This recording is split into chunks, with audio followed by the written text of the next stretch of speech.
Most of us probably use social media daily, but what happens when your account is hacked? One local man became the target of an investigation after hackers posted child porn on his Facebook page. CBS 17's Angela Taylor walks you through what happened and the steps you can take to better secure your own account.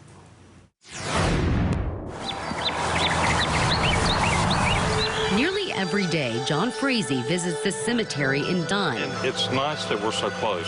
Yeah. I mean, it's 5 minutes from work, 5 minutes from home. His son Jay died in a car crash 6 years ago. He said it took a quick right-hand turn, went to the guardrail, and started over.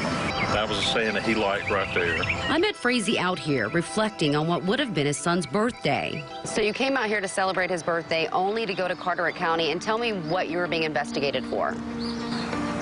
For allegedly uploading child porn from our beach house. Frazee and his wife spent half their time in Dunn and half in Carteret County. On Christmas Eve, he discovered his Facebook account had been hacked. Frazee says he reported it to Facebook and filed an appeal. He received this statement saying, in part, due to a staffing shortage, your case may not go through the appeals process. It wasn't until talking with a friend he discovered a disturbing picture of child pornography had been uploaded to his social media account. I don't know how long the image stayed there. The page and its Messenger account were eventually deleted, but Facebook never notified Frazee. Fast forward 4 months, and that's when he got a phone call from a Carteret County detective. Frazee says he had nothing to hide, so he drove 2.5 hours to meet with police, hiring and bringing his lawyer along. You can dig in anything I have. I mean, you won't find it. It's not there. It's not there. The stakes are a lot higher with what we do.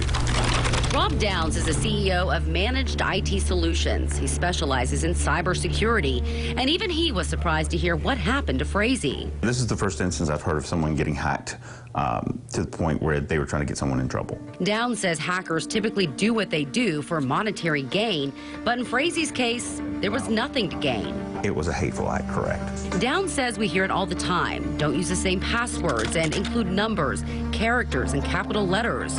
Also opt in for multi-factor authentication on everything you can. In most cases, if you're hacked, it can be corrected. You're not usually concerned about it, right? Again, I can't scroll. My account is not a big deal. I have to defend myself from having to go to jail much larger. It was a scary situation because not knowing how can I prove I didn't do this. I could be sitting in jail. Frazee says the detective searched his phone in front of him and found nothing. It wasn't until 4 months later he says he got the call that he was given the all clear. I love children. I love people, but I don't love children and people in that way.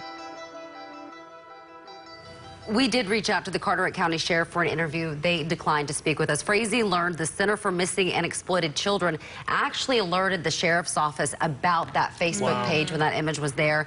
That's when they started this investigation. Frazee says he was told his account was hacked at just after 2:40 Christmas morning by somebody in Nigeria. But again, there was no monetary gain for that hacker, so you wonder what prompted them to do this? I mean, he could be sitting in jail had they not been able to figure out that he wasn't the one that posted that. Well, and you'd certainly think or wish that the social media companies would have better things in place to keep that from happening. It's terrible. He said he reported it. He reported it, and then because of COVID, they said, well, we might not be able to get back to you on this. Wow. Wow. What a terrible thing to have to go but through. thankfully, they were able to work it out.